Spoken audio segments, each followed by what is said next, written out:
What's up, y'all? You've tuned in to Pop Politics with me, your host, Dr. Monique Alicia Gamble. I'm an assistant professor, a screenwriter, and a photographer, and this show is a fusion of two things that I love to talk about, pop culture and politics.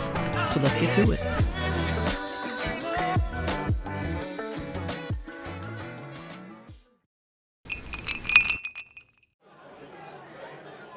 So, welcome to episode 8 of Pop Politics. I like to think of it being Libra season that really brings us here today to talk about this fusion of LGBTQ History Month and HBCUs. I have with me today some of the University of the District of Columbia's finest alumni and current students to discuss this topic. The reason I said it was Libra season that brought us together is because I'm thinking about last week, September 24th, marking the 34th anniversary, 34th anniversary of the premiere of the iconic, groundbreaking television series, A Different World. A Different World is the show that chronicles Black life at the fictional HBCU Hillman College. Also, because October is coming at the end of this week, and October is LGBTQ History Month. So this is how we got here. That's what brings us all together, right? My guests are back. I've done the last few episodes solo, but I have guests back today. And as I mentioned, they are members of UDC's student body, and in some cases, alumni of UDC's student body. I want to mention here too that UDC is the only public HBCU in the district.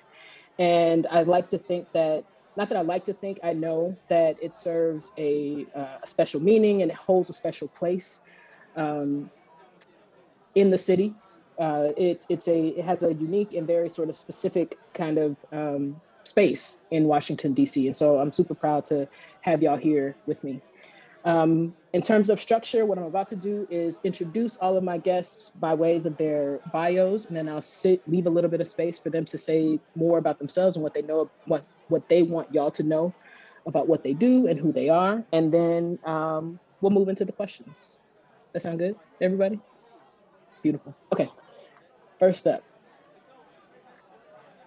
Y'all have some very impressive resumes. I had to cut down a little bit, which is why I'm giving you room to speak about yourself. You can do it better than anything you ever write. So Shabre West is first. Shabre is a Black lesbian currently attending the University of the District of Columbia, pursuing her bachelor's degree in early childhood education. She currently serves as president of the Alliance Group, or TAG, and is committed to finding resources for LGBTQ plus youth to help them navigate high school and college. Shabre, it's all yours. Hey y'all, so it's Shabre. I use she, her pronouns. As you can tell, yes, I am the president of the Alliance Group TAG. I'm an LGBTQ organization on campus.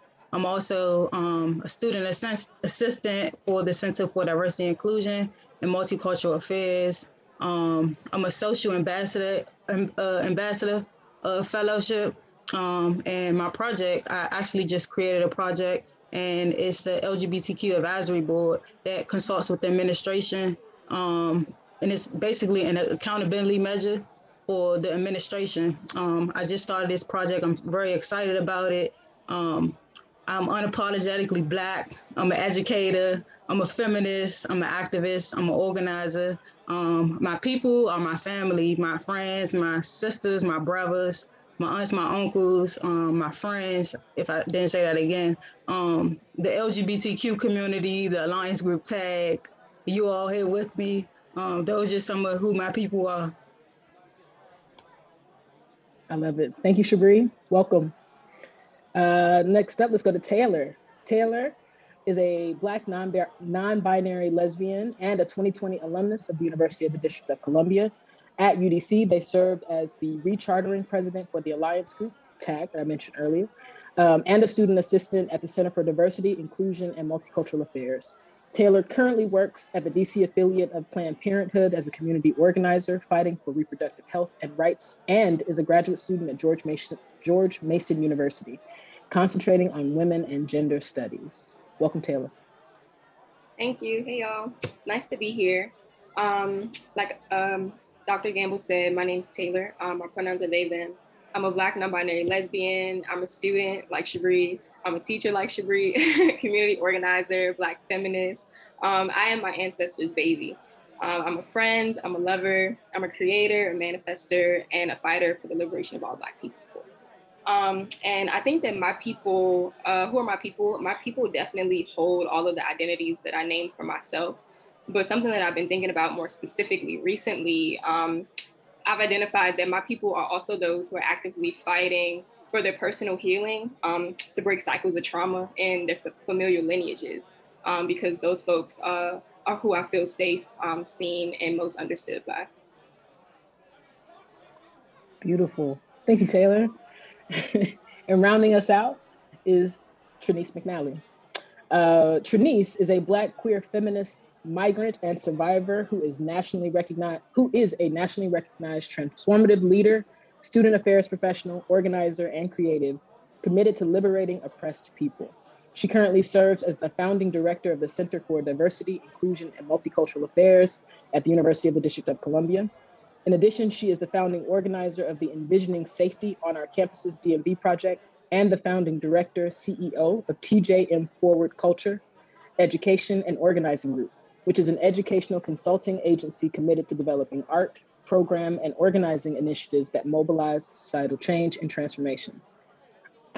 Listen, I'm in great company, clearly. Welcome, Trinice. Peace, y'all. Trinice, she, her pronouns. Really excited to be here. I am an HBCU alumni of the only HBCU founded by a Black woman, my soror, Dr. Mary McLeod Bethune. So I always like to big her up in anything I do around HBCUs. I'm a priest in the Yoruba tradition. I'm a daughter of Obatala, daughter of Oshun, a healer, a creative, so many things. I think, but most of all, I'm willing. And I believe that transformation is possible in this lifetime if we are willing together. Beautiful. Thank y'all so much. I appreciate you being here. So yeah, let's jump on into some what I hope will be a fantastic conversation. We'll start with talking a little bit about LGBTQ History Month, and then we'll move into some pop culture talk, specifically about a different world and what it's like to be queer on an HBCU campus. We'll get into that a little bit. All right, so first up, none of these questions are necessarily targeted toward anyone. So those of you who feel comfortable, jump in and we'll talk it until it's done. Give me some sense of LGBTQ History Month. Talk about why it's important. How do we get here? I think for me, LGBTQ History Month is really important because June has become oversaturated and super corporatized and it's just, now everyone has pride all of a sudden, right? Now everyone is an ally. And while I do think that pride is historic and important, right? This is the 52 years since Stonewall? I think that LGBTQ History Month, which was founded in the 90s by actually a high school teacher, is actually very relevant, and especially relevant to this conversation and what my call to action is for HBCUs. LGBTQ History Month is, what it is. Finding out the history and learning the achievements, right? Learning the stories of LGBTQIA plus, non-binary, and et cetera people. And I think for far too long, LGBTQ people have been invisibilized and they're often erased because we don't always fit into the binaries that exist. We don't always fit into the status quos. And even though institutions, oftentimes HBCUs, like to pick parts of our identities, right? And highlight this part of our work, but not this part of who we are. To me, LGBTQ History Month is a reclamation of our power. Come on, reclamation of our power. I love it. The other thing I like about this too, and I'll throw it back at y'all, but so often we think about queer history, and I say this in almost every time I get a chance to talk about it, queer LGBTQ history is so often white and male.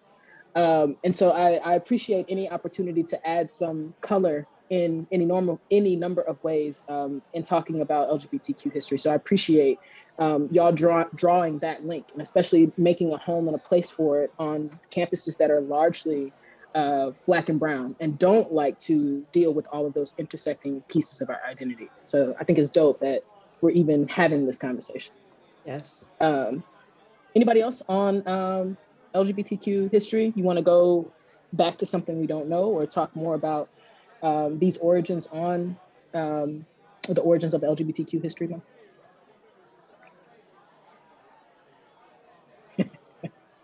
Okay, cool.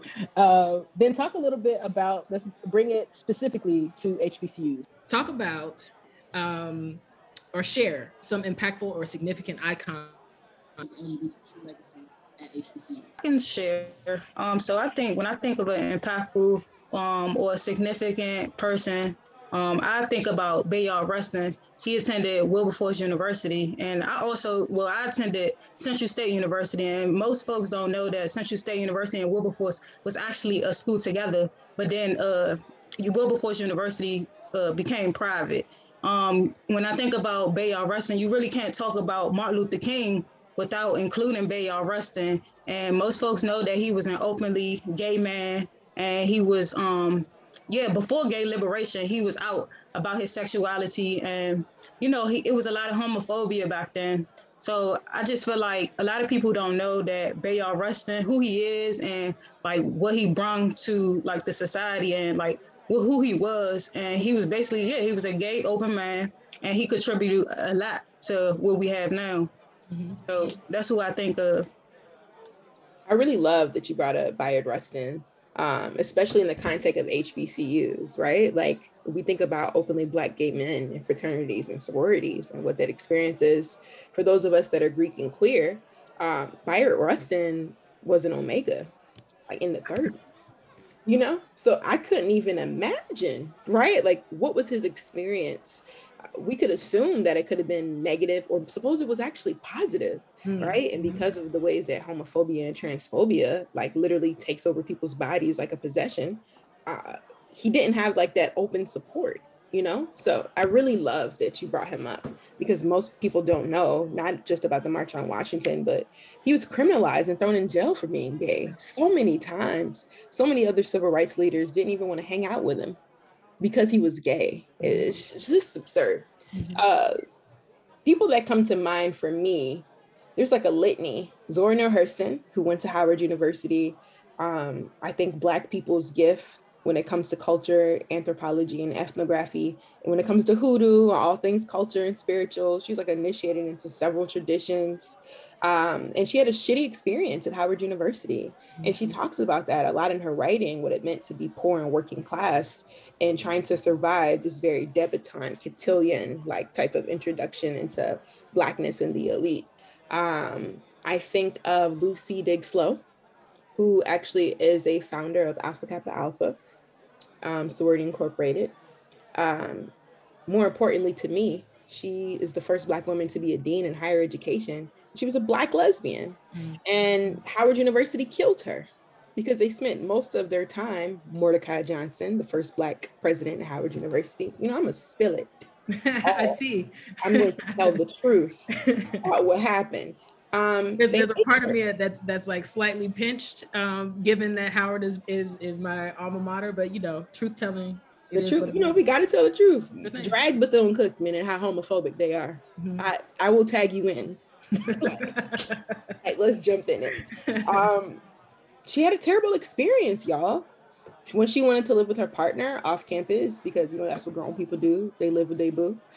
They tried to force her to live on campus.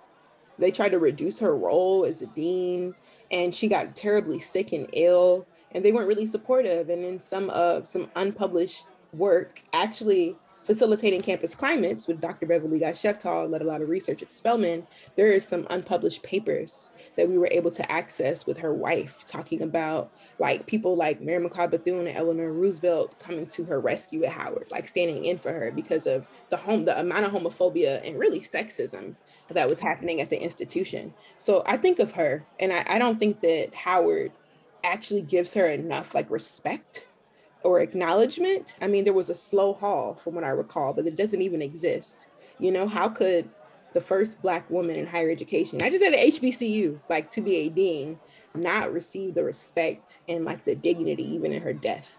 And I think that's why we're making LGBTQ History Month Black on this call. Because it somebody's is. gonna do it. Yeah. Yeah, it is. Yeah. Beautiful. Any other icons? Taylor, Shabre? No, y'all did a great job in highlighting those folks. I'm glad that y'all thought about them. I'm thinking about Pauli Murray. Just another Howard alum. First woman in law school. Yeah. With the very significant experience of sexism. Yes. At Howard Law School.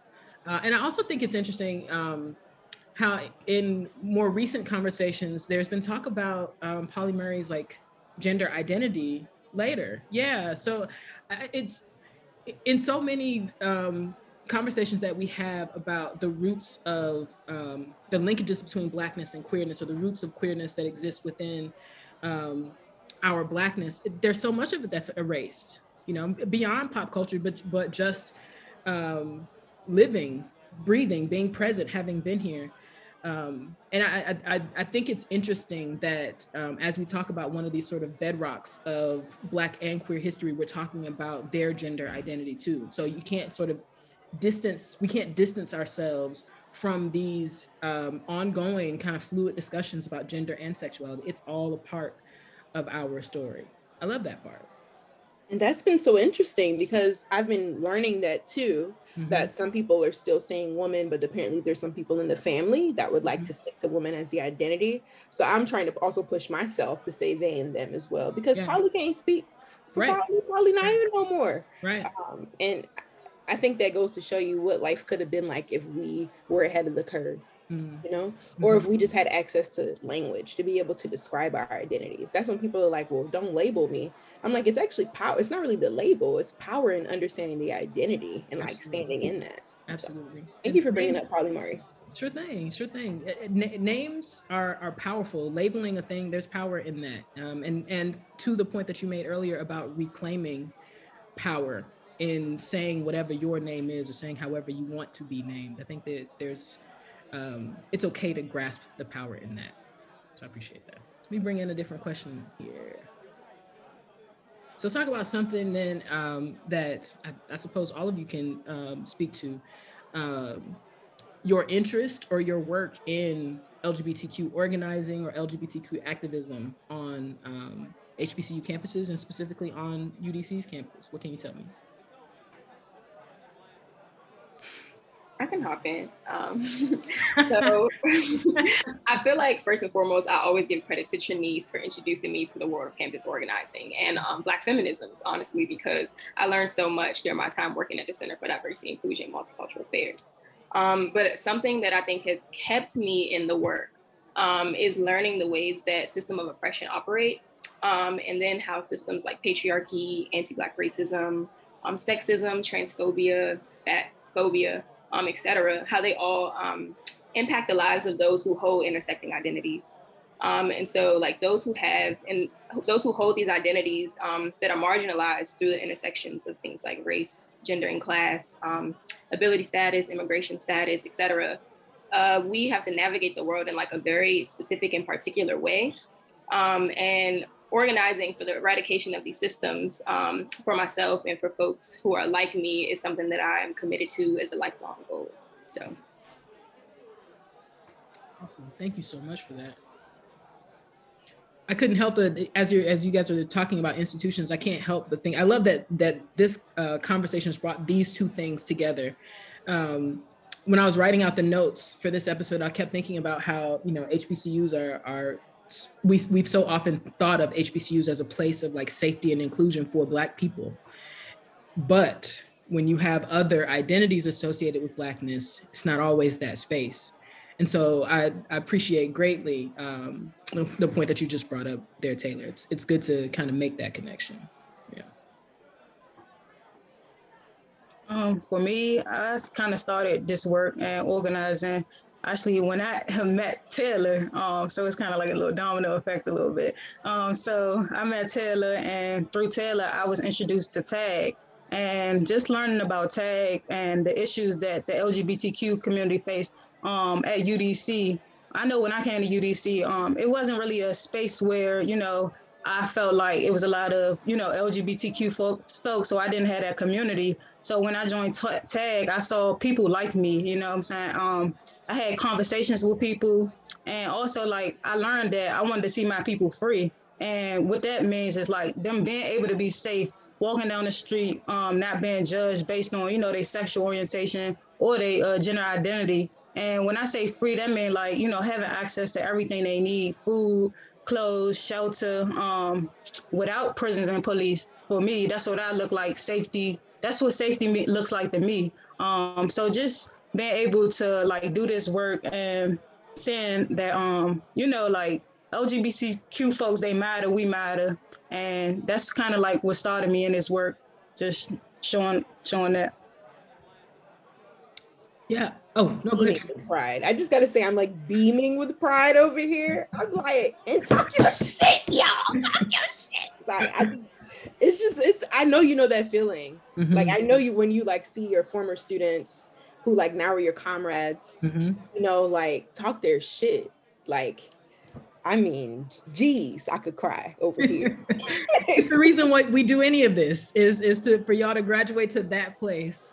Absolutely. To see it in real time is just like, look at these niggas. I'm over here like, look, it's just so beautiful. You a bomb-ass teacher though. You a bomb-ass teacher, organizer. I had bomb-ass teachers. That's what it is. Trinice's bio is like, several inches tall. So there's a lot that's been done in there that's valuable. No. I just wanted to say that because that is even why we're here talking about LGBTQ history. So much has been erased, y'all. You know how many people probably have done so much good work and we don't know their names because we haven't archived it. It's been erased. It's been, so this is about like flowers now. Like, just thank you again for hosting a space because we don't get a chance to be in conversation with stuff about culture related to HBCUs because of all the anti-Blackness and then what comes with that. So sorry, I didn't want to interrupt. I just wanted to say, yeah, this is LGBTQ history to me. Yeah. Being able to do this. I love this question, like this, what brings you to the work? How did you get started? Because I think it takes you down like memory lane. And I think that there are new moments in my life that have politicized me over and over and over again. I think the first thing would be like personal experience, right? As a Black queer migrant that had been navigating sexual identity since I was a kid. I was always a curious kid. I always wanted to talk to the masculine girl that everybody was afraid of. It's like, oh, she's cute. I'm trying to hang out with her. Like that was always me. Let's have a sleepover. like right, like all of that, but also like dated men as well, right? And then understood like non-binary people exist and trans people exist, and was like, oh, and I'm trying to get with you too. And it was just like, okay, so we actually deserve and are able to be attracted to people of all kinds of gender, right? That wasn't a thing that I thought was okay until like maybe I turned 19 years old, right? When I was in college. And that's what brought me to this work, like falling in love with a then, oh wow, she's now my ex-wife. It was like the first woman I openly like dated and learned what love was, right? She was one of the first people, and we didn't have any safe spaces on campus. Like it was very, very wild. All of my like peers were like a lot of people were suicidal. A lot of people were going to the counselor to try to like talk about, issues around sexuality, and then they pouring out the oil on them in the counseling office because, Bethune Cookman is a private institution. We are Christian affiliated. So I organized to start the first GSA at an HBCU in the state of Florida. And it came because of a petition. They were like, it's not going to happen. Like, you can't do it. And I'm like, oh, we're going to get 100 signatures. Somehow I got these niggas to canvas and we got the 100 signatures and we started the organization. And I was like, I wouldn't even have called myself an organizer. It wasn't until like 2015 in a different relationship at a different point in my life that I understood what I was doing is organizing. So I think that is the thing that has brought me to the work, seeing your peers cut up because they don't know if life is worth living, or the beautiful moments where there are 20 niggas in an apartment, it's a pack of pork chops, a pack of tilapia, some rice, we got 6 Four Locos in the fridge and some Kool-Aid. So what would we about? Like, and because all we had was each other. you know? So that is what has brought me to this work. It's always been fighting for what we deserve and also the beauty in our community. You know, like no one can tell me that y'all can outdo Black queer folks. There's no way. It's no way you can outdo us in celebration and in love, because we know what it is to really live on those margins. Yeah, man. Oof, Jesus. I can't help thinking about like as each of y'all are talking, how, you know, Black feminisms teach us that so much of this work, the organizing or the activism, comes as a matter of survival. You know, when you're on the outside looking in, it's like, oh, that's so cool that they got that they got involved. Look how well they. I think about the that photo during I don't know, this might be an arguable or debatable piece, but nonetheless, I think about that photo right before the 2020 presidential election. You had all of the Panhellenic women in all of their garb marching for Kamala Harris. Regardless of who it is that they are sort of like stepping with, that picture, that like none of the things matter except for coming together for this particular choice. And it makes me think about just how organizing for Black folks, and in particular for Black women and Black queer folks, has been a matter of necessity, a matter of absolute survival, not just wanting to sort of wear the cape of strong or wear the cape of capable. It's an absolute necessity. I don't know, from a professor's perspective, you know, one of the things that's been most revealing to me, like in the classroom, I like to create a space where people do feel safe and they want to talk about topics that they don't always get to talk about in other places. And this really started, so I went to Tuskegee for undergrad, I went to Howard for grad school. So I've spent a lot of time in HBCUs. I didn't see anything in those spaces like what I saw at UDC. When I started teaching at the community college years and years and years ago, I actually started at the main campus before, and then I went to the community college. But the thirst for like visibility that came out in some of my classes was fascinating to me. It's like women who are revealing themselves to be bisexual, you know, or trans folks, maybe not necessarily coming out explicitly and saying, but adding what you know is a personal perspective to a conversation that changes the entire trajectory of the conversation. I'd never had that kind of candid conversation and that kind of like honesty and vulnerability around a very sensitive topic. And so I love that UDC has evolved into a place that is intentionally making safe spaces for members of the LGBTQ community. All HBCUs don't do that. You know, even though, you know, you may prize the Blackness piece of it, but the other parts of it don't sort of rise to the level of really uplifting in a major way. And I think UDC has done a pretty good job, at least from my vantage point, of doing that. What's something that y'all can speak to? Like, I know this might be like really small, because again, from the vantage point of a professor, I remember when the bathrooms changed, when we went to gender neutral bathrooms. What else has happened in particular at UDC that you can point to and say, you know, this is a part we think of the activism at the university? I would love for them to share with folks why and how the bathrooms change. Please do. Yes, because I was going to say, I don't know if you should give UDC that much credit, because we had to fight like hell to get the changes that we see visible on campus. We have fought like hell for them, and we got a lot of pushback from administration. And so I can say, when I was at UDC, I guess one of the things that I like am most proud of, I left a 2-year strategic plan for TAG, where I kind of laid out some strategies and goals for creating an institution that is inclusive of trans and queer students at UDC, because it's not something that's starting from the top and trickling down. Like, we are literally organizing like hell on the ground to try to shift the conditions for folks on campus. But the plan listed ways to organize toward a UDC that provides resources, policy, and support for our community. And so the LGBTQ advisory board that my successor, Shabre, has just started is like definitely one of the things that is so amazing and that we have fought like hell for to create. But so just knowing that it's in full effect now is like incredible, and it means everything. So Shabre, maybe if you want to talk more about that, because yeah, I'm just so grateful that I was able to leave the strategic plan and that Shabre is like continuing on the work of where I kind of like left off. Yeah, fantastic. Yeah, and yeah, just to piggyback off Taylor, that was definitely my goal.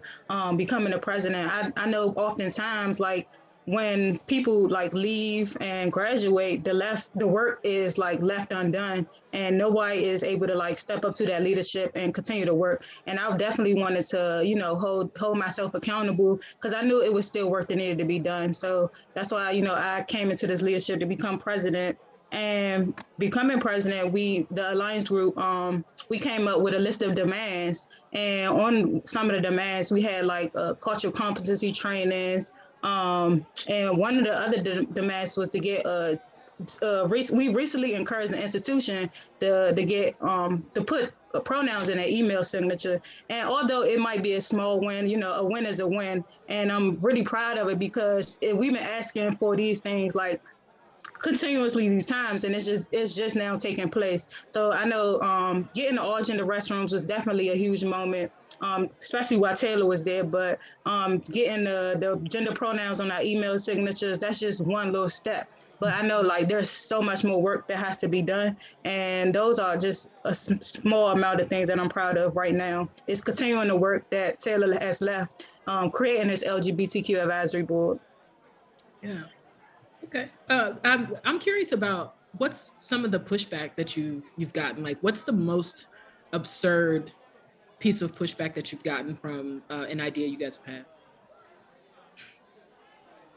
I would just say the facade maybe of wanting to help and assist and implement things that are inclusive of LGBTQ queer and trans folks, but then kind of not falling through. I mean, coming through. I'm sorry, they definitely fell through lots of times. I'll just add, like, when we had an incident that happened at UDC where the all gender restrooms was vandalized, and it was vandalized twice. And, once we, told the administration about it, wrote them emails, letters, it took them a long time to respond to what had happened. It wasn't like no accountability for, not saying like, oh, the person is going to get expelled for doing this, but just having some type of, accountability measure where though we can actually talk to the person. Like nothing was really done, but they just took the sheet off the paper and was like, okay, that's it. So just like little situations like that might think it's okay for someone to go and do it again. You know what I'm saying? So just like little instances like that, it's just been slow with communication. Like it's not really their priority right now. It's an ongoing fight and an uphill fight, but y'all are in it. You're in it. I'm glad they shared, and y'all are talking about your experiences.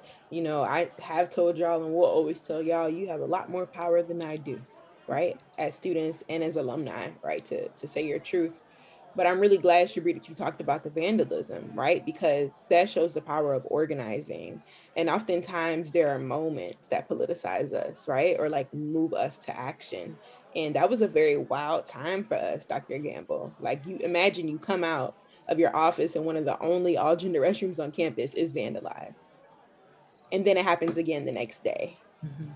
It was a violent act, and some folks didn't understand that this was a direct attack. This was a direct act of violence. And it was just disrespectful. True. And all gender restrooms are just not about gender. They're about safety and accessibility. Mm-hmm. So, I mean, I was really proud that the students, like, y'all, they led that. I mean, I don't think it would have happened if it was just me saying we need to do this. Mm-hmm. Right? Which is why I'm like, the power of student organizing is way more powerful than anything that we can do as faculty and staff. Can you talk specifically about what happened? Because I don't think I knew. I may have known. Actually, no, I don't think I knew about the vandalism, and I don't know about what happened in response. Can you give a little bit more insight into that? Yeah, that wasn't, so the vandalism tag shared. Actually, if you go to the center right now, I'm pretty sure it's going to be there for a decade or whenever someone takes it down. But tag wrote a summary and pretty much an analysis of what happened. They put pictures on a slip. I think Taylor typed it up. She was like, at the time when they used she pronouns there and there, you know, they were wild up, you know, because they felt like this was like their first incident that they had encountered on the campus. And, you know, they reported it. Students also started sharing because at that time the police was frequenting the center. And yes, I am an abolitionist. And I also know where I work, so I have to confine myself to guidelines, but there's absolutely no reason why the police needs to come and hang out in a space for marginalized people if you're not doing anything. There's no reason to come, because that makes people uncomfortable. And if we're going to be committed to students, then we need to make sure that students feel safe first. So that was also happening. Something had happened with Shabre, with an officer. They made them feel uncomfortable. Something had happened with another student assistant. So all of this is going on. And then the students like write this letter. They want to share what happened. And they didn't get an immediate response. And to them, that felt like a slap in the face. And, you know, I can't speak for other people, you know, and why they did or did not respond. What I do know is that we moved them to respond. And that was a long process. And there's some things I can't even say on this podcast if I want to come back to UDC for now. You know what I'm saying? I'm just going to be honest. It was very hard. It was very hard having to fight for restrooms. Like, is there gender restrooms in your house with your mom and your daddy? No. Y'all just use the restroom, don't y'all? Like, it's literally not this big of a deal, and it literally is. So I don't know. What I'm proud of is that we now have all gender restrooms on every campus, thanks to the work that TAG led. There's gender bathrooms, all gender bathrooms where at the community college, down here in Fort Totten, we got them here at UDC. And, you know, we wanted more of them, to be honest, right? We wanted them on the main campus level, A level, so people could see that, right? Visibility matters. But that was like the first really big win, Dr. Gamble, that they organized. Like, where they were like, all right, we had enough of this shit. Like, they meeting in the conference room late night. And I think a lot of people just think that it just happened. It was a power of organizing. And I wish universities one day will start telling complete stories. Because when you tell incomplete stories, people like Taylor and Shabre get erased. You know? So. Well, that is definitely the benefit of these kinds of platforms for storytelling. Because it's a win for organizing, and it's also a win for visibility for a marginalized group that, you know, can easily be like swept aside, and folks are like, actually no, this is a problem for us, and we're going to make sure it's known. So that's a significant progress, I think. And the pronouns, people are still like, well, why must I put my pronoun in my email? Literally, I'm training people, and they're literally like, I don't understand why I need to say that. These are all people that's also saying like, your name is hard to pronounce. And I'm just like, wow, I'm surprised you have a job, right? Like, rooted in caring about people. This is education. We use pronouns because we want to respect people in their full humanity, period. You mess up, say, I'm sorry, and you keep going. Like, but to habitually misgender somebody, people don't understand that detriment, what that does to that person that's on their journey, exploring their gender, or they're clear about their gender. And we just need to get it right. Because it's not about us. It's about respecting them and their dignity. And Shabre, over the summer, like I said, Taylor had graduated and moved on into their job at Planned Parenthood.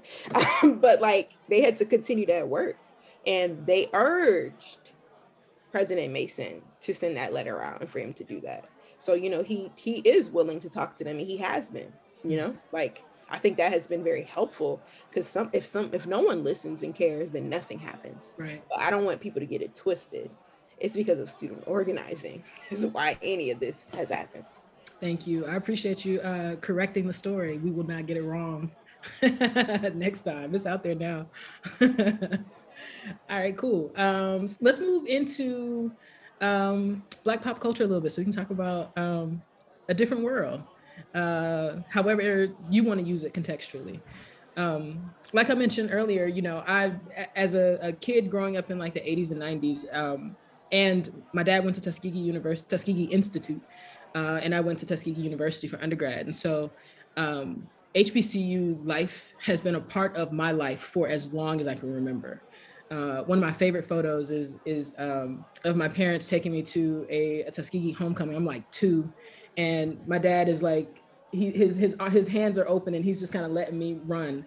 But I that picture is so important to me because it makes me think about just how deeply embedded the love of Blackness is in my family, and love of HBCUs is in my family.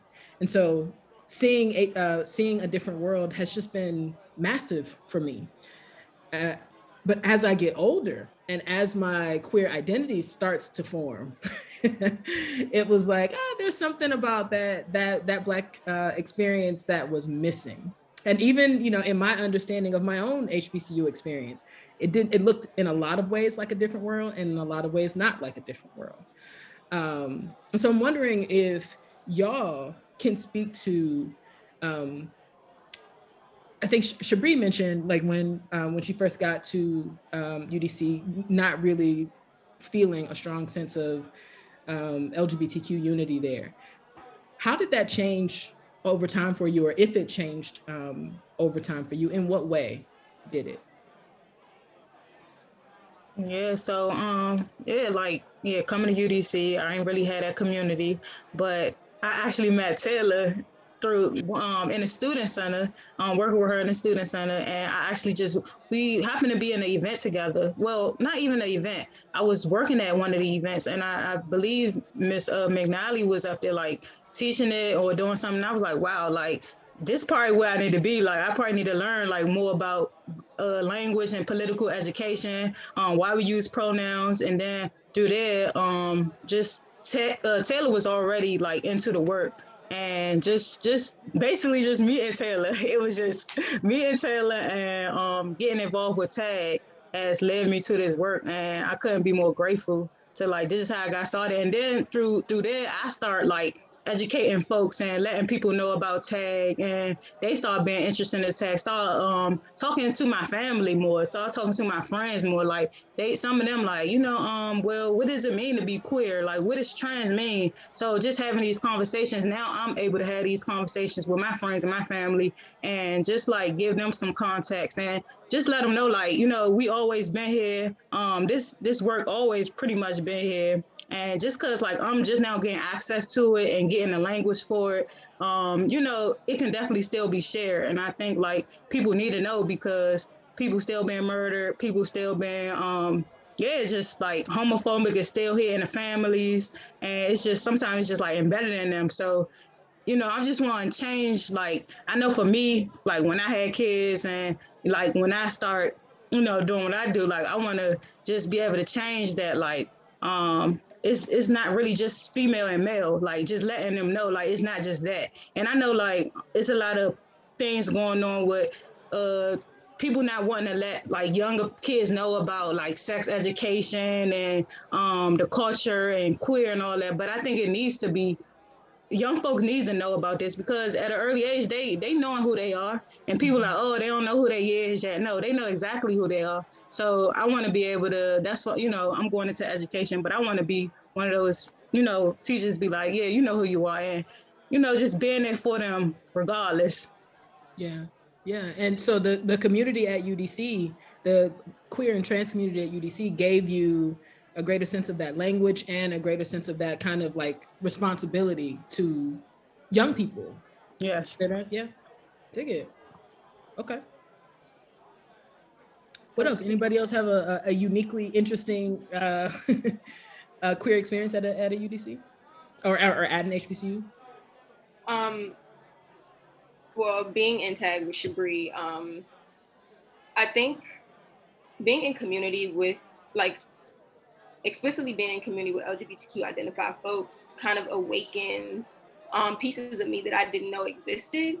And they helped me like figure out my identity and like how I wanted to identify, like who I am, what my sexual orientation is, what do I like, what don't I like, what is my gender identity, what are my pronouns, because they've shifted. My pronouns were she, her, and then they shifted from she, her to she, they, and then they shifted from she, they to they, them over the course of a couple of years. And I like definitely wouldn't probably have like I'd been able to navigate or identify that part of myself without TAG. And I think also just being able to be in spaces where I feel seen and am able to show up like fully and like authentically in my truth is like extremely important for my healing. And I definitely like was able to receive that through being in community with TAG and just like all the folks that were in TAG as well. We definitely brought, like, UDC is a commuter campus also. So there aren't a lot of spaces for people in general, and then like especially for like queer and trans identified people. So I think the more TAG became visibilized, it brought people who hold different intersecting identities like kind of out of the woodwork, and we like created a beautiful thing where people just like wanted to come and participate and be in community and learn more about all the things that Shabre talked about. So definitely grateful for TAG, and that's kind of how being involved shaped my experience at an HBCU. Nice. Wow. Thank you for that. Thank you for that. I think for me, I don't know. I think it comes back to the question you asked us about how we got into the work, you know, and I think about a different world. And like you said, I didn't notice what was missing, right, until I started to understand myself, right, and start to have the politics that I now have. But at Bethune-Cookman, it was, you know, it was born out of that experience of like learning about love, right, and learning about folks that were being discriminated against and losing their lives and not being supported. We had a student that had died in a hazing incident, and there was a minister that said like publicly at a ceremony that this is what happens when you're gay. You know, like that was the type of homophobia, which was so interesting because half the school was gay that we knew of, right? Like I was in the marching band, had a great time. Okay. You know what I'm saying? I was Greek. Had a great time there too, right? Like Blackness is inherently queer. So it was just so interesting. And at Bethune-Cookman in particular, like student leaders weren't out. Like if you were gay, you couldn't be out. Yeah. Even though I know Miss BC, you're baby. We at the same club, right? Probably with the same person, right? This is college, right? Where everything is just so small. And yeah, I think that's like my introduction to queerness, and really through ballroom culture also, because most of my friends, my roommate at the time, like, you know, we had like our own similar house situation, but like people started to get, you know, initiated into houses, right? People started to do the underground sororities for like masculine, you know, for men and different folks. And, you know, I also taught at NCCU. I run the LGBTQ center there. And that was a completely different experience, you know, because they were the second HBCU to have a center. So there was like an awareness, right, that we exist, but there still was an interesting resistance with me, like a 25-year-old Black woman with long blonde hair at the time, coming to talk to you about how to do your job better. You know, so I feel like my role has always been accountability. Sure. And I sometimes wish that I could like have experienced a good experience, but it just didn't happen. It just didn't happen. Yeah. And it feels like that's what the work is. I mean, when I got to the National Black Justice Coalition, I ran our HBCU program where I traveled to like 15 different HBCUs, doing cultural competency trainings or talking to presidents about how they could do better, and administrators. And you could always tell the people that were truly trying to check a box, like Taylor was talking about, or the people that were truly like invested, you know, in those students. So I think it has come from the last decade of doing the work in a very personal way, but it's also come from like seeing these two, you know, like I always make the best relationships wherever I work, either through colleagues and like through former students who usually become my comrade and join a political formation, or, you know, we just develop relationship, because oftentimes those are the relationships that have sustained me on these campuses. A lot of our colleagues, you know, can be very homophobic, can be very transphobic, can be very a lot of phobic that I just don't even want to talk to you. So to have people that actually get it and want to move the work and really just have dignity, compassion, and respect, I think that saves us. You know, that's even why you and I are even in conversation. Like I met you through a student who was like, oh my God, she's talking about Black feminism, you're gonna love her. And I'm like, I love her already. Where's she at? What's going on? There's someone else on this campus? Like, you know, like it's like an instant love connection and of just care. Yeah. You know what? The next question I had on the list was about how do HBCUs, or I feel like we're talking about HBCUs, but this could be like more broadened to institutions generally, but how do they inflict harm on queer and trans students. And as we're having this conversation, I'm thinking about one of the most significant ways that happens is by like through erasure or through dismissal. I'm thinking about when I was at Tuskegee, like my junior year, we got a bunch of male cheerleaders. And so it's, you know, cheerleaders at Tuskegee were not like cheerleaders at like, I don't know, Notre Dame, where you got like the guys who are going to be like the foundation, you know, of the pyramid or whatever. These boys were gay boys. They're there to pop, you know, they're there to be their full selves as cheerleaders.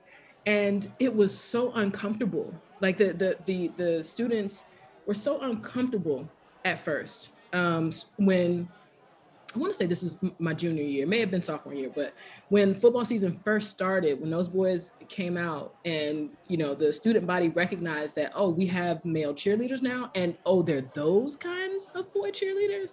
I don't know about this. But by the time we got to the end of the football season, it was wild. We loved them because they were great at being cheerleaders. But it makes me think about like them, the guys themselves having to navigate that experience, and then students having no real guidance about navigating that experience. And so in some ways, you know, the dismissal of what's clearly happening, you clearly see these boys come onto the field and you see the way that the audience reacts to them, you know that this isn't positive.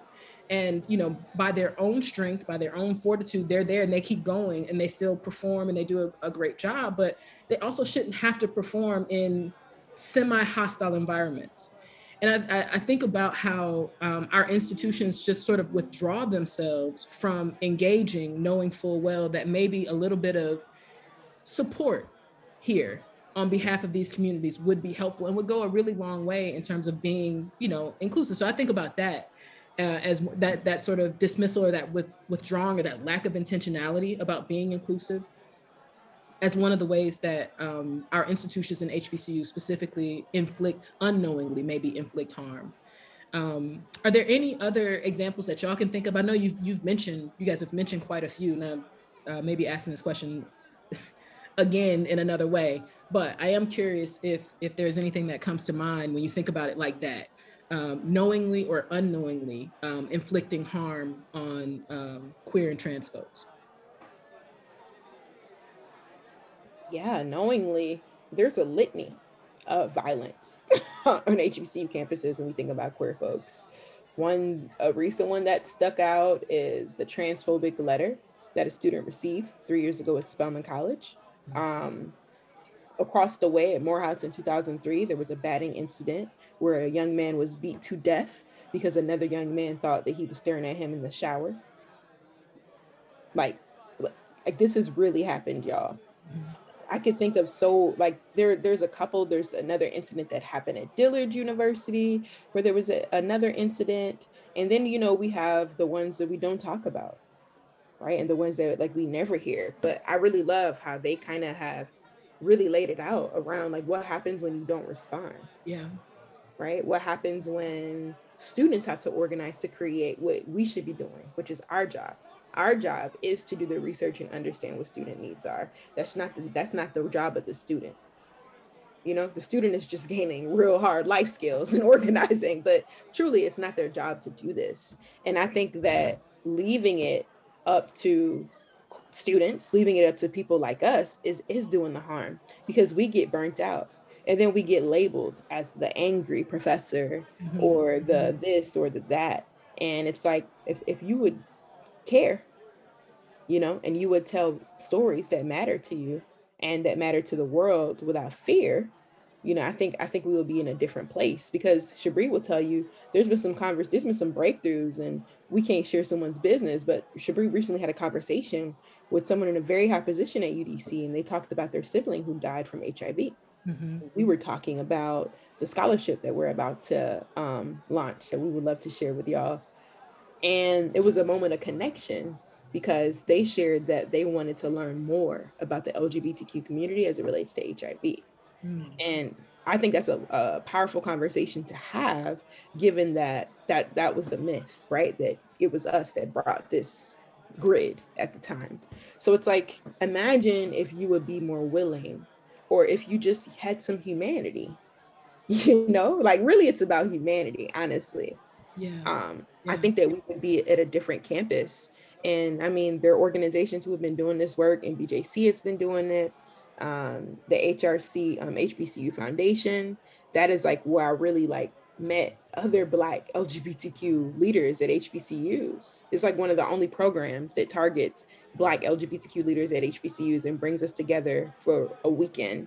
And there I made like lifelong friends. Shabre has gone, Taylor has gone. Like, we send students every year, they apply. And it's like, those are the programs that have gotten some administrators, you know, to move the mantle. But I think y'all have laid it out. I'm curious about what you've seen as a faculty member. We asking you now. You know what? The truth is, there's not a lot of conversation around faculty members. We talk about high level conversations about like intersectionality, and that's if you have someone in the room who is committed to talking about that. But in my experience, there hasn't been a lot of conversation explicitly related to these topics. So much of the work, honestly, is happening in classrooms, you know, and it's happening to the point that y'all have made here. It's happening when you have a professor who is willing to go to that place. If you don't have one that's willing to go to that place, and the conversation isn't happening. But in the classroom, I will say that when these conversations are happening, they are transformative.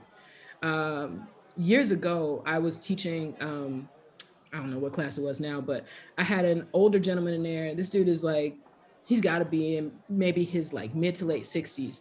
And he had a granddaughter who identified at the time as lesbian. And he didn't get it. He started out, you know, telling us, I think this might have been like a Black politics class, or no, it was at community college, so it's probably like intro to political science or something like that. But he made a point of being like, you know, I love my granddaughter, and I think that he and his wife had custody of her. So she's, you know, a youth. She's living with them. She's maybe in like junior high school or high school. But by the end of that semester, he's like an advocate. Like he's a person who is correcting other homophobic language or other homophobic attitudes that he recognized were sort of popping up in the conversations that other students were starting in class. Those kinds of transformations don't happen if no one initiates the conversation. And what I find is that people are willing, and very often they go into, you know, they'll have what their comfort zone is, and they'll make like whatever their stance is. But then once they have a little bit more information, they're willing to kind of move on that stance, right? Like once you have a grandfather who starts talking about his granddaughter, now it's not just some stranger or like some white kid in a pride parade that you can sort of paint a certain way. Now you know them, or you can feel some connection to them. So I definitely want to do more in my role as a faculty. It's a goal of mine to make sure that we are including these conversations, or that we are mindful of them in the institutional practices that we're having. We're talking about hiring other professors, using the term intersectional and having intersectional, you know, talking about these things with an equity lens or with an intersectional lens. They're not negotiable parts of the you know, professor search. They should be like critical, integral parts, you know. So I hope that more professors are having those kinds of conversations. I also think that in the academy itself, there's so much division and tension around which fields are important, you know, which disciplines are important. And so you got folks who you're battling against whether or not STEM and objective science and finance and all those things bear more weight or are more productive than social sciences are, not recognizing the value of both. So, I mean, there's still several issues that exist within the academy, but I also know that there's some really, really wonderful professors on UDC's campus and some really wonderful people in leadership too that are willing. And I tell my students all the time, it's like a very low bar, but sometimes willingness and better than before is progress. You know, it's not the destination. It's not as far as you want to go, but it is progress, and it allows you to be able to build off of that going forward. It's a fair question. I don't have a whole lot of light for you, but there's a little bit. No, thank you for answering. I think the most critical and important thing you said is that should be like the standard, right? You, whoever is on a hiring team, I'm not sure if it's like the faculty senate or whatever, however it looks like, that should be like a part of your application process for the whole institution.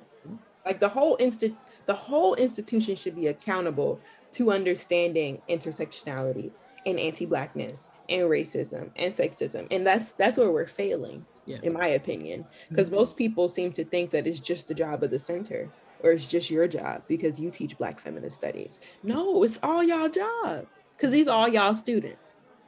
You know, so I think that's where the failure comes in, that people don't see themselves as a member of the community. They see this as an agency, you know, because we're a government affiliated institution. I don't really feel the collectivity all the time. I work in student development, so our work is a lot different because we work with students. So we kind of have to, like, we are the co-curricular programming, whatever's getting done outside the classroom. But imagine if what you said was the standard at UDC and every other institution. Yeah. Like, it would literally change the pace and probably reduce a lot of harm. Yeah, absolutely. Step by step. I know as a political scientist and a political science professor, I know incrementalism is an ugly word, but little by little, step by step, there is movement forward. Yeah. Let's see what else I want to ask you about. Let's talk about pop culture a little bit then, like directly. We mentioned that the failures, or maybe not so much the failures, but what was missing from like a show like A Different World. Can y'all talk about the current pop culture landscape? What do you think is the role of pop culture in advancing it and expanding the visibility and inclusiveness of LGBTQ folks at HBCUs? Is there any show that's doing it well? Is there any like music that's doing it well? Yeah, I think life looks a lot different now than it did when I was an undergrad. Like, what is this Pulse? That's a God dream. Literally, it was a God dream. Literally, I think I was in tears every episode because I just couldn't believe that this had finally made it to screen, right? You've heard the legends, I've been to balls and all of that, but to see it on television, I think that really influenced a lot of conversations in people's homes, to your point. You know what I'm saying? Like, so to me, the way that the show got so much like support and high ratings through FX, that helped kind of expand the conversation a bit. You know, even like, I love Lil Nas X. I feel like he my little nephew. I feel like, Boosie at this point is stalking his page, right? Like, pop culture does a thing, right, where it points out. Boosie is stalking his life. Oh my, it's like, Boosie, tell us the truth. Tell us the truth, baby.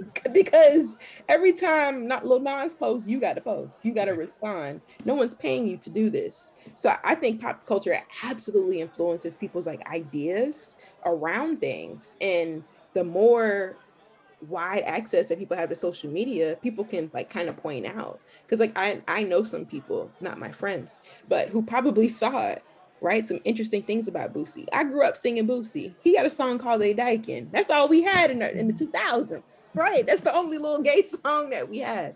And like, now my relationship to him has drastically changed because you're a homophobe. And not only are you a homophobe, but you're some type of sexual abuser, because you let your children that are 12 and 14 have sex with a grown-ass lady. That's weird, dog. That's kind of weird, right? And like, you brag and talk about how you don't want them to be gay, so you brought a grown lady. When I was 12 and 14, I didn't want to have sex with no grown-ass person. You know what I'm saying? Like, so people are not correlating like the things that he has done, the ways that he has treated people and women, to like also this Lil Nas conversation. I think it's like opening up people's eyes. Like Pose has done it. What happens with Lil Nas X? Kehlani just came out the other day as bisexual. And you know what cis men love to do is they like to sexualize anybody that they think is attractive. So now it's okay for Kehlani to be bi, and for Tiana Taylor, and what is it, Normani? That's how you say the name. My interesting little scene that went down in the VMAs, right? That's all enticing, and that's all okay because it's acceptable as long as it's for the male gaze. So I think it's absolutely on pop culture, because that's what politicizes people, unfortunately. Yeah. I've recently heard that there's a show on Netflix called Sex Education that does a really good job of highlighting folks' intersectional identities and like specific experiences. I have not had the opportunity to watch it yet, but everyone that I'm in community with raves about it. They love it. So put that on folks' radar. I think it's doing a good job at portraying LGBTQ folks and just like people who are differently abled. I think, people have just said that it does a really good job and that they learn a lot about like gender identity and sexual orientation and a lot of different things through that. So that's something that I've heard that's good. I definitely added that to my queue recently. So thank you for bringing it back. Yeah. Yeah, and just to piggyback off like the shows and stuff too, Grownish is actually a good one too. They talk about a lot like about police brutality, and not just about like the shows and TV and things like that, but I also want to mention Twitter. A lot of times people use hashtags and tweets like, the Black Lives Matter, and that sometimes sparks conversation as well. So Twitter has been one of the like ways that people show and do things in the movement. But yeah, that's one of the things I wanted to mention, like people using hashtags and Twitter. So yeah, definitely those things. And TikTok. Oh, yeah. Literally, I learned so much on TikTok. It's just like education. And it's quick. It's like you got to get to the point because you ain't got that much time. I love it. Yeah, the folks are making moves with TikTok for sure. I want to throw one in here. Every chance I get, I like to talk about it. It's one of my favorite movies. It's Rafiki. Anybody seen it? Back in my, young dyke days.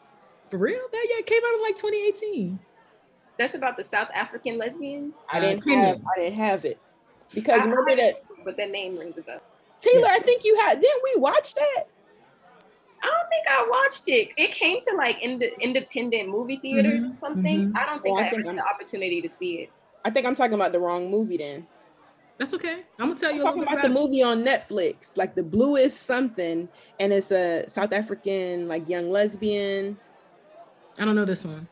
Oh no. I don't know this one, but now I'm intrigued. So I'm gonna have to find that one or follow up with you to tell me what it is because I'm curious. I was definitely a younger person. Like it wasn't recently at all. Oh no. So no, Rafiki it came out in I want to say 2018, and it had its real kind of ride somewhere between 2018 and 2019. So it's definitely recent. How could I miss this? Tell us about it. Gladly. So the film is set in Kenya. All the actors are Kenyan. And the director, filmmaker is a woman named Wanuri Kahoi, I believe is how her name is spelled. Its last name is Kahiu. Kahiu, I believe is how it's spelled. And she's also Kenyan. She runs a production company called Afro Bubblegum Pop. And her intention with the work that she is doing is to create different visions of Africa, essentially. She's like, there are so many films or so many television shows, so much media portrays Africa in a certain way. She's like, I want to show the beauty of color, the vibrancy, all of those things. And so you really get a lot of that in watching film. But nonetheless, movie's about two like high school age girls. They're probably in their late teens. Their fathers are political rivals. They're definitely both still in high school. Their fathers are political rivals. And the two of them, essentially, it's kind of a coming of age story for them. The two of them essentially fall in love. What I love about this story, beyond the fact that it is adorable, and I just adore this movie, but what I love about it is it became kind of a well-regarded and renowned film And so there was all this talk about it internationally. And at one point, so all this talk about it internationally, but at the same time in Kenya, because homosexuality is still against the constitution, then the film was banned in Kenya. So here you have like a legitimately homegrown film with actors that are Kenyan, with a filmmaker who is Kenyan, set in Kenya, and Kenya's like, nah, we're not playing. But then by the time you get to 2019, the film is up for an Academy Award. Like it's being considered, for like really high awards, like on that level. And so in order to be considered, Kenya decided, all right, we'll allow it to run for 7 days, just 1 week. Turned out, once the film aired, this movie ends up being the second highest grossing film of all time in Kenya. Guess what's the first one? Just to put this in context, what do you think is the highest grossing film of all time in Kenya? It's one that united Pan-Africans around the world in like 2018. I want to give you a hint because I feel like I want y'all to guess it. Well, I want to say Moonlight. Nope, I'm close. But Moonlight isn't going to unite straight Black folks. Taylor, a queer. Moonlight. Right. It's a very specific perspective there. I feel like I'm just have to, because there's no hints I can give you that wouldn't give it away, but it's Black Panther. It's Black Panther. Oh yeah. Okay. So think about this, but think about that. Like this is Black Panther being a Marvel film, massive, right? And then the next one is this little lesbian film that y'all said y'all didn't want to see. But you watched it. But you watched it. You paid your little money and you watched it. Mm-hmm. And so like when I think about the value of pop culture, it doesn't necessarily mean that the law has moved a lot in Kenya. It hasn't moved a lot in Kenya, but people are not silent. And so, one of the things that's happened, like Rafiki is kind of in this place where there were a lot of, old colonial relics of homophobic laws that were coming into question. And so as these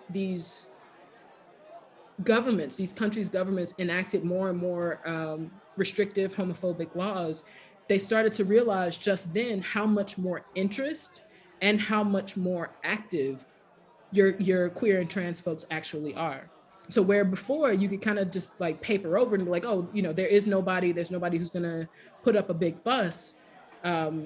Folks started to put up a big fuss. And so, like I was saying before, like even if progress is small, in this case, progress looks like just not being silent, just not being quiet, about depictions of your identity and depictions of who you are. People wanted to see it. So that's a fascinating little anecdote that I always, beyond loving the movie, that I always like to share. I'm hella glad you shared that because it makes me think about the Kakuma camp in Kenya right now. Okay. Mm-hmm. 2 Black gay men were burned at a refugee camp earlier this year. Wow. And it's been wild because there's like folks from Sudan, Uganda, Somalia, like, even NSARS that we saw in Nigeria also like had very blatant attacks, on queer folks. Mm-hmm. So it feels like there's even this like reclamation of queerness is happening on the continent, but also like violence, right? Like in really harsh ways. I think about the violence here against trans women. I think we're at number 6 this year that we know of, right? That have been reported. And to think you have to navigate a refugee camp, right? Because there's persecution, warfare, something's happening in your country, right? You have to flee to another country and then you get burned because you're gay. Mm-hmm. So I'm so glad you brought up Rafiki because I remember it being really political and I'm wondering how did that contribute or not contribute to the climate there, given what's happening at the refugee camps? I feel like it all is a part of it. It's all a part of the story. And it goes back to kind of that point you made earlier that you've made a couple times. It's about humanity at the end of the day. And it's interesting how once those biases, emerge and become so much stronger, you can completely disavow one's humanity. I think it's a much larger story to talk about in terms of how humanity presents itself in human beings, what people really consider to be a humane thing and how that is negotiable depending on the person you're talking about. It's a fascinating piece of human nature to me. especially Blackness. To be Black is to be deviant immediately. Mm-hmm. Some people are trying to argue about how some organizers or Black feminists in particular use Blackness and queerness. Like, Blackness is inherently queer. If you look at the terminology, like, we've always been deviant, we've always been otherized, we've always been not seen as worthy of humanity, and in a lot of ways that is actually what queerness is as well, so that kind of double-edged sword, or double jeopardy, double minority. There's so many different versions since the Double bad, like we've evolved, but yeah. Double problem. Okay. Okay, y'all. So I've held you for long enough. Okay, I got one more question for you, and then I'll let y'all be and enjoy the rest of your evening. I appreciate you being here as long as you have. Last question is really about, I guess, moving forward. And I think it encapsulates a lot of the things that we've talked about and kind of puts a bow on it. So Dr. Beverly Guy Sheftall, your mentor, who you need to call, Trinice, is the Anna Julia Cooper Professor of Women's Studies at Spelman College. In 2018, in a digital publication about homophobia and transphobia on HBCU campuses for The Nation, she said, "It has been difficult to create what I would call a queer-friendly campus because we haven't acknowledged as an institution the deep and persistent issues around homophobia that exist in the community. And HBCUs are a microcosm of that." She said, "We would have to say out loud and on a regular basis that we have issues around this and address them as an institution." So the final thing I want to hear from all of y'all who have something to add to this is, how do you respond to this point and where do you go from here?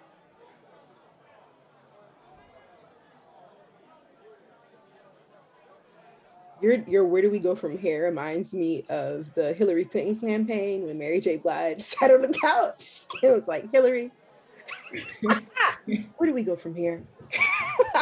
So I'm really just weak at the reference. And if y'all don't know what I'm talking about, I'm gonna drop the link in the chat. I had to do that. I mean, I couldn't agree more, right? Like, HBCUs in the Black church are the oldest standing institutions that Black people have in this country, right? Like, and oftentimes funded each other, right? Supported each other. We're one and the same when we think about the Black elite. So I think she's absolutely right. And when I think about it, it makes sense of what's happening at UDC and other institutions. Because what we got to remember is, yeah, people, we're administrators, right? We have these jobs, but we're people, right? And like, who we are and what our values are oftentimes translates. Like that idiot we had in the White House, he was a racist, right? Like, he was a classist, hence the policies and the laws that came from this person, because in his personhood, that is who he was as a person. And I think what Beverly is doing, as she does so well, is really helping us think a little bit more critically about what it is to be radical and grasp something at the root. We actually have to have the real conversation. The real conversation is about anti-Blackness and homophobia, and how Black people, right, need to grapple with homophobia and transphobia. And they need to understand that their anti-Blackness is a result of white supremacy. And they can argue against it, and they can try to say it's something different, but all of your ideas around sexuality and gender were taught to you, right, through colonization on the continent, hence down. Like, queer people have existed forever.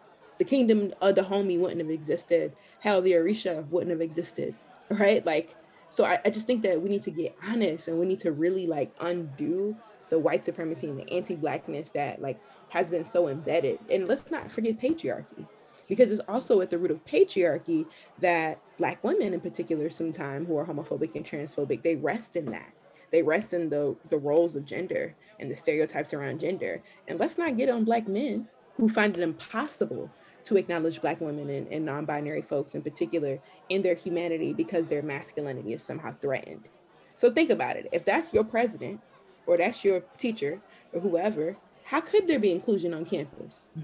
Because you actually haven't even done the work in your heart. So what we are asking of you, it's impossible. You're not able to do that. You don't even have the capacity.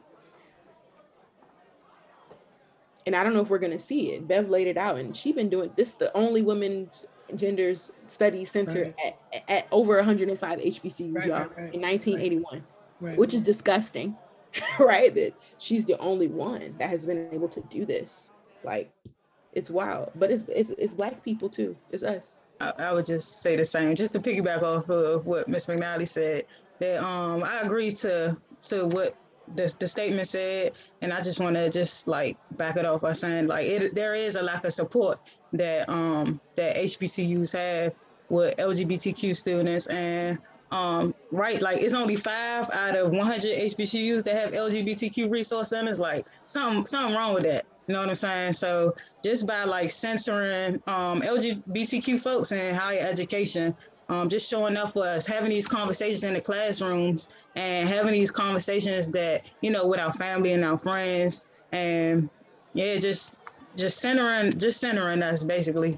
That's my main overall thing. That's just showing up and commit to learning. When we ask you to come to a cultural competency training, we're not asking you to set it up for your staff. We're asking you to come, right? Because we all, right, need to learn and to continue to be in the work, right? In the beginning of every training, I say this is a journey. Like, you don't come to one training, you put your little safe zone sticker up, and now it's a safe space. That's the first time you ever talked about LGBTQ people. Your space ain't safe. You haven't even done the work to be able to create the container. Yeah. So I think it's like people need to get out of their ego, which is oftentimes rooted in respectability, anti-Blackness, and patriarchy, and say, I don't know this, but I need to know this. But that will require what? Humility. I think your colleagues here, Taylor and Shabre, defer and they give a lot of deference to you here, Trinice. And I wish they would stop. But I'll say too that like I appreciate the point that Shabre just made here, and I'll wrap it this way. What's next is to the points that are made, showing up and committing to do the work. Those are simple things, but they are transformative. Those are the massive things. That's it. But that's the hard part. Yeah. So thank y'all for this. This is a fantastic conversation. I'm sorry that I kept y'all probably like 30 minutes longer than I was supposed to, but I do appreciate you staying. Before y'all get out of here, tell us how we can keep up with you, and maybe what you're doing next, if there's something to share. I am off the socials right now, trying to get my life together. But I do have an Instagram. It's Marsha P Taught Me. That's my IG handle. And for me, I am in a Women and Gender Studies graduate program. So I'm just studying and learning. Bless you. Keeping on learning. Bless you. Cheers to you. That's tough. So send you support. For me, my Instagram is _Queen Bree, KWEEN BREE. That's my Instagram. But you can also follow tag at UDC.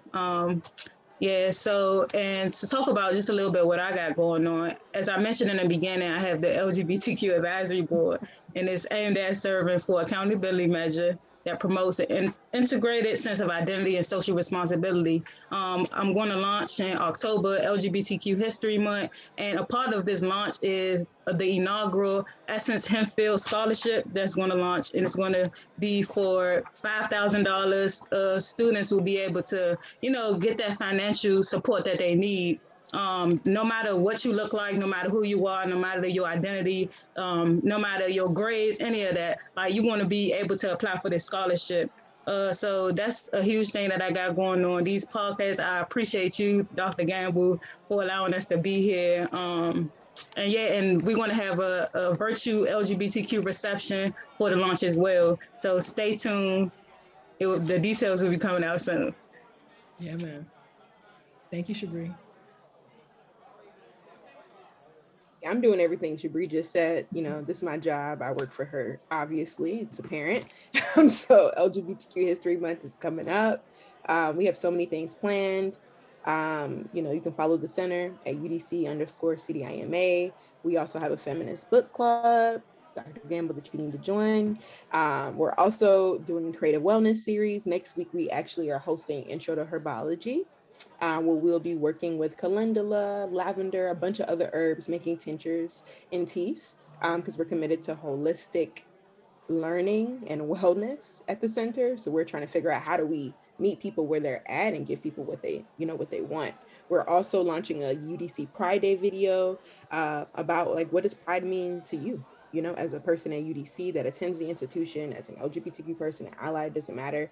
And we're going to invite people to come to the center on October 6th, next week, to be a part of this photo campaign that shares it. But the team at the center, Danielle and Shabre, are building a video, like a short doc, that's going to premiere next week as well. I think the thing we're most proud of right now is the Essex Hemphill inaugural scholarship. We've just been learning that he is an alumnus of UDC who graduated in 1982, and he honestly was one of the leading premier authors and poets of his time. Unfortunately, he died very young. So we want to make sure that we're reclaiming history and legacy, right? That's why we're having this conversation, but we're hoping it will serve as a motivating force to other students that hey, you could do what Taylor did, you could do what Shabre did, hell, you could do what Essex did, you could do what you and I did as HBCU alums, and you could even do more. And we believe in you, and we're going to help give you this money, right, to be able to support yourself. So yeah, follow us at UDC_CDIMA. My personal handle, feel a little interesting about that. It's Ayo Zuri. So AYO_ZURI. You'll see all things Black, all things queer, lots of good food. I'm also a creative that works on a lot of projects with Off-White and other fashion companies. And we're launching a Pride capsule at the end of next week. So stay tuned for that. It'll be featured in the Face magazine. Yeah. Good. Y'all are busy, booked and busy and brilliant. Thank you for your time. Thank y'all so much. I really appreciate this. I'll see y'all next time.